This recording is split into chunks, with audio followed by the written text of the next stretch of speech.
Hello, everybody. Hello, everybody. I'm Will, CSO of BBH London. I'm Tony Moore and Marketing Director for Audi.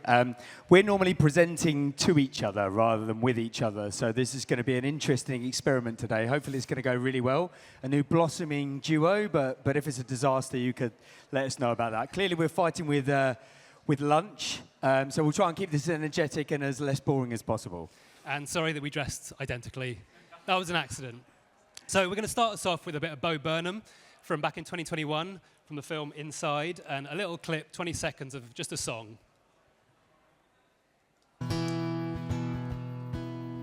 Stunning 8K resolution meditation app.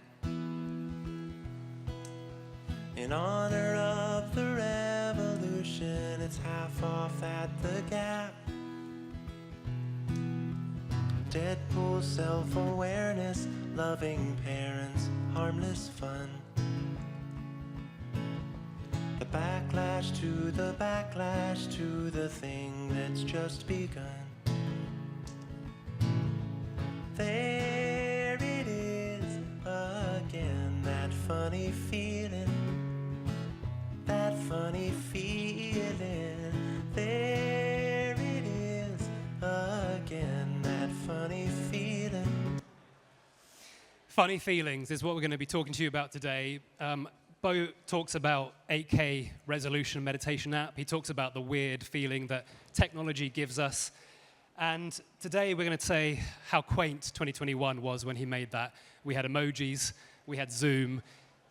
Artificial intelligence hadn't even appeared on the scene. So today we're going to say there's much more weird, funny feelings coming our way, and actually there is a slop tsunami of AI content barreling towards us in advertising. But we'll also bring a bit of hope. Yeah, indeed. We definitely want to bring some good news, some hope. Clearly, with the wave of sameness that's coming, we believe there's a massive opportunity for those that want to be bold, be human, and be unpredictably unexpected. And I think we're going to make the case today, not the Luddite view that, quite frankly, humans can only do creative, but what we want to do is put a case together for creativity for humans with AI. Because, quite frankly, we believe that there's a really, really strong opportunity for us to make sure that we can bring something actually from a marketing vision is more effective, more interesting, less boring, and quite frankly is going to be less expensive and more fun to do. So I'm going to start off by depressing everyone. Get ready. What's the problem? Here's what it feels like to keep up with AI news. You've probably seen the image at the bottom and felt a bit of an accord with that.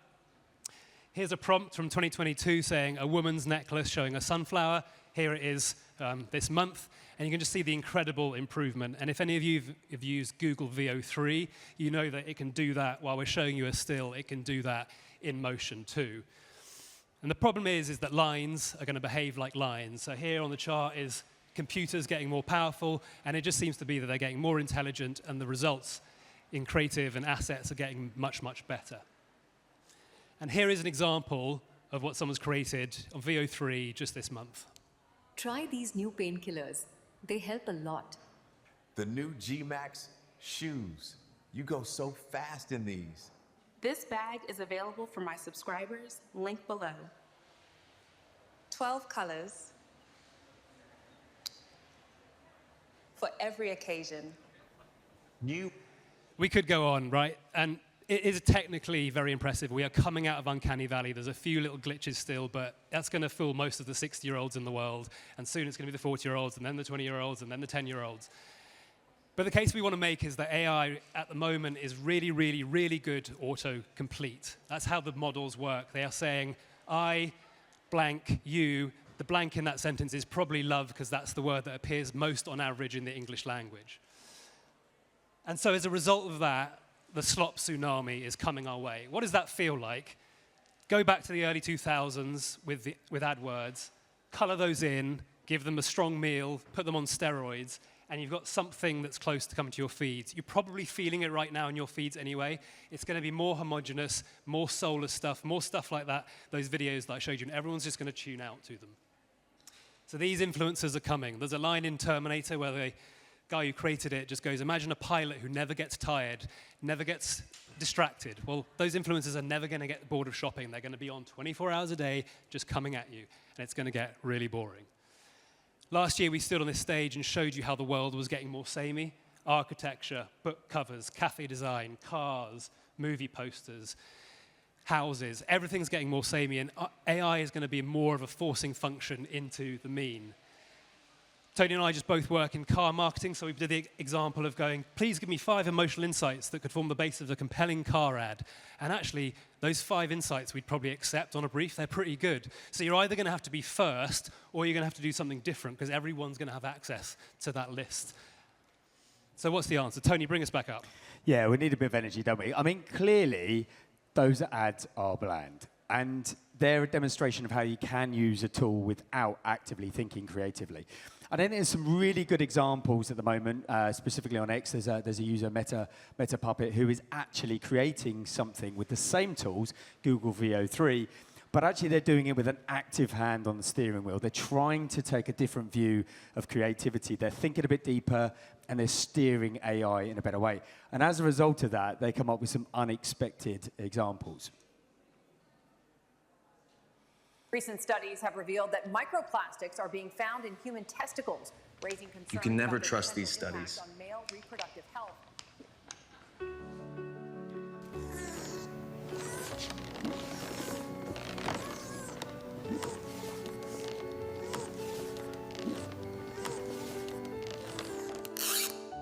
Who's hungry? That's it. Keep going. Well, you're so lucky he's naturally buoyant and you don't have to watch him.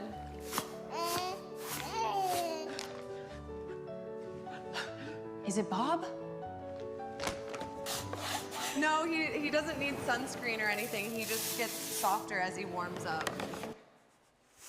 Indeed. I don't think anybody expected to have a microplastic baby as an outcome from using it. But it just goes to show that if you think a bit differently, strike creativity in a different way, but actually using the same tools, you can come up with something that is very different. And quite frankly, it's that feeling.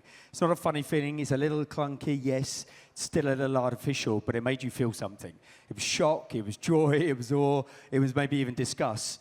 And you might not like that microplastic baby. You might even love it. But it's that feeling that we want to ask you today to try and protect, that human feeling, because quite frankly, we think that's going to be the differentiator.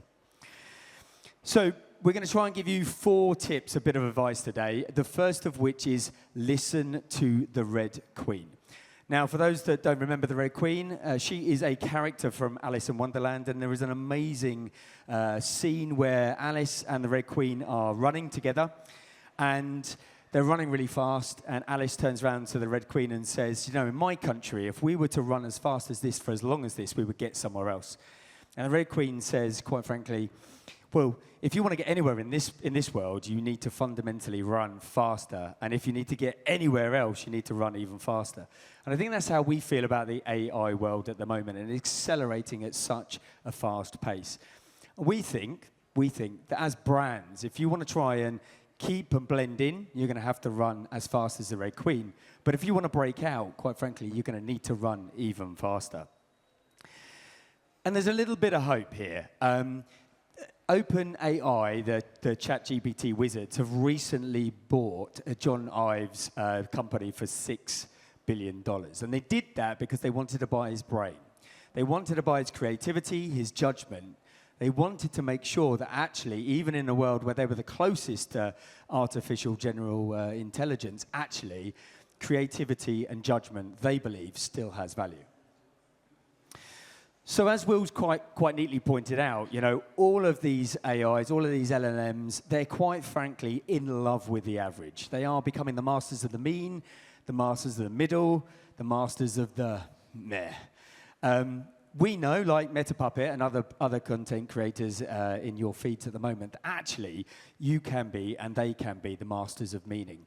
And we quite frankly think with a partnership with AI, actually trying to master the meaning, trying to create feeling, trying to create content that matters will take us away from what we think the trend will be, soullessness. And I think the irony here, the strange irony here, is that if you think about AI, and we are rushing towards an arms race of making sure that we have the highest computer power, the highest intelligence. We're rushing forward in a way that we can, embrace AI, but we can be a little bit lazy with it.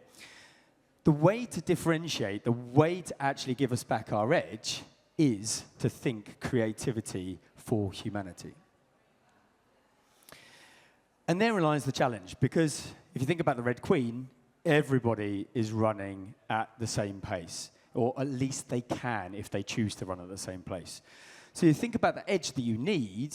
Ultimately, AI at this moment in time is a complete leveler. Yeah? It's really equalizing advertising, whereby, quite frankly, you're able to now reduce the speed and the steep curve to get from a great idea to a great asset. This is why we fundamentally believe that creativity is the way to give yourself that edge. And we love this quote. We love this quote from Tom Waite, a musician who was, quite frankly, fighting the sludge of pop at the time. And he came up with a quote in the music world that said, we should be going after the good stuff. We should be going after the pulp and seeds, because, quite frankly, that's where all the nutrients are. And with that in mind, we want to make sure that we're focused on creativity that actually focuses on that good stuff. What do you mean you use ChatGPT for everything? What happened to having a think? What? Bring back the good old days when folk would have a think. Oh, we don't have a think about that. Bring back a think.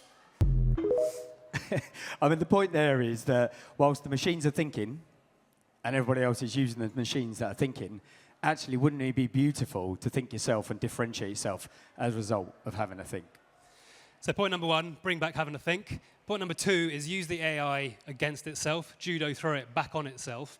So what do we mean by that? Let it do the thing it's really good at, which is finding the mean, finding the baseline, and then use that to springboard off and find something totally different. We've actually built a tool that does this. So last year we stood on this stage and shared this, and it was a sort of baby AI version with a bit of humanity sort of mixed into it, a bit of human control. This year it's fully AI powered and all grown up. And what we can do is we can throw in any category, any brand. It'll analyze the websites, the X, the Instagram, the TikToks. You put a year range on it. And what it returns is the AI ad that it thinks the average is, the color palette everyone's using, the visuals everyone's using, the messages everyone's saying, the stories everyone's using. It analyzes all the transcripts on YouTube of the content. Even create some AI end lines for you so you know what to avoid. And the latest thing we've done is we've created a phraseology overlap. So if the phrases in messaging, in the stories that you're talking about thematically, or even in end lines are the same, it shows you how samey a category is. And we've added one more thing to it, which is please create the first bad ad. So here I am reading to you a consulting enterprise tech ad. We open on a drone shot of a gleaming glass skyscraper bathed in blue light. We cut to a diverse team of people in sharp suits smiling and shaking hands in a sleek boardroom. An abstract digital grid pulses in the background, glowing white and blue. A voiceover intones, in a world of change, we transform your business with next-gen solutions. Quick cuts show a server room humming, a cloud graphic dissolving into a utopian cityscape, and a CEO gazing confidently at the horizon. The future starts now. It's brilliantly shit, isn't it? And so average. And it's funny to see because we all sort of see in that ad, but it's great to actually see it written on there because you can stick it up on the wall and go, right, let's get as far away from that as we possibly can. Indeed. Yeah, that really is shit, isn't it? Yeah, absolutely. I think there's a second lesson that we can bring from the Red Queen, though. I said to you the first lesson was about running faster. There is another secret lesson there that, quite frankly, you can get off the tracks. You can be where AI doesn't expect you to turn up. And I suppose that mindset of trying to be distinctive, differentiating for your brand is something that we hold dear at Audi. It's a philosophy that's driven quite a bit of the recent work. And if we think about the film on the left, we wanted to show off our headlights of a car. You could go into a really geeky, technical demonstration of the light show, but what we wanted to do was actually show that a moth could fall in love with a headlight. And we wanted to do that through a romance of light. And actually, the most recent film that we put together is where we put a choir in a brilliantly lit theatre with a huge spotlight across the A6 e-tron to demonstrate actually the amazing technology inside the sunroof, where you can actually choose the different shade levels you want in your car, i.e. have the light as you like it. But we took that a little step further, and then we decided to put reel-to-reel, I Like to Move It, as the soundtrack. Completely unpredictably human. And we think, quite frankly, that is the way to actually create a different connection. Do things in a distinctive way to stand out. A quick tour of other unpredictably human things that we like. Delivering burgers to mums who've just given birth. The machines couldn't predict that. Creating tooth grills for sachets that are a bit difficult to open. The machines couldn't predict that. Rewarding fandoms with the micro details of all the aesthetics in there. The machines couldn't predict that. Putting a little game inside your logo, TESCO is spelt out with the front of those letters there, while showing deliciously fresh ingredients. Visit Oslo, taking the piss out of their own city, ending the ad going, is it even a city? It's kind of small. The machines couldn't have predicted that.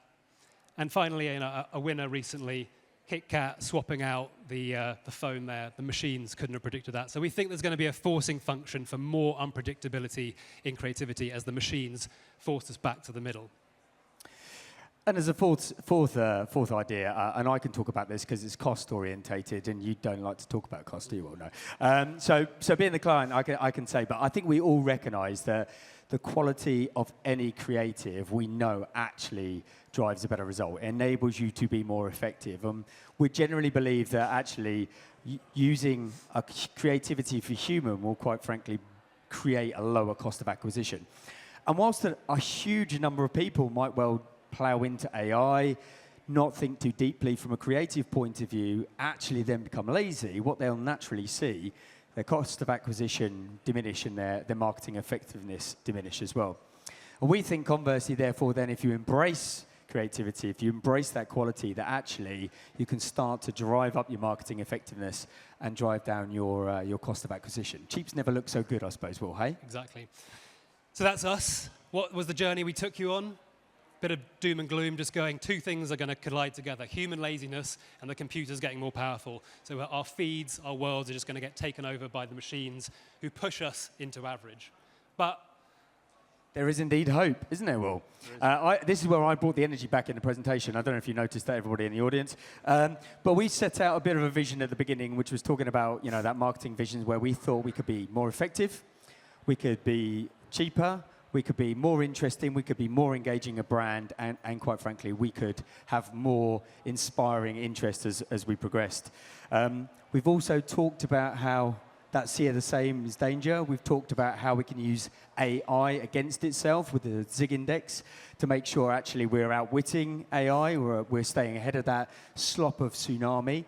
And we've also talked about how we believe that creativity can lead to a more effective and less expensive approach. So generally, though, the world will be more inspiring, more challenging, more fun, and less boring if we adopt our 4 ideas. So we'll leave you this one. Just bring it back to the top where we started. Remember, try and create work with more pulp and seeds, and try not to put more funny feelings from the weird effects of technology into the world. Thank you for coming to our wet T-shirt competition. And if anyone would like a Zig index, we can make one for you. They're quite fun to do. Thank you very much.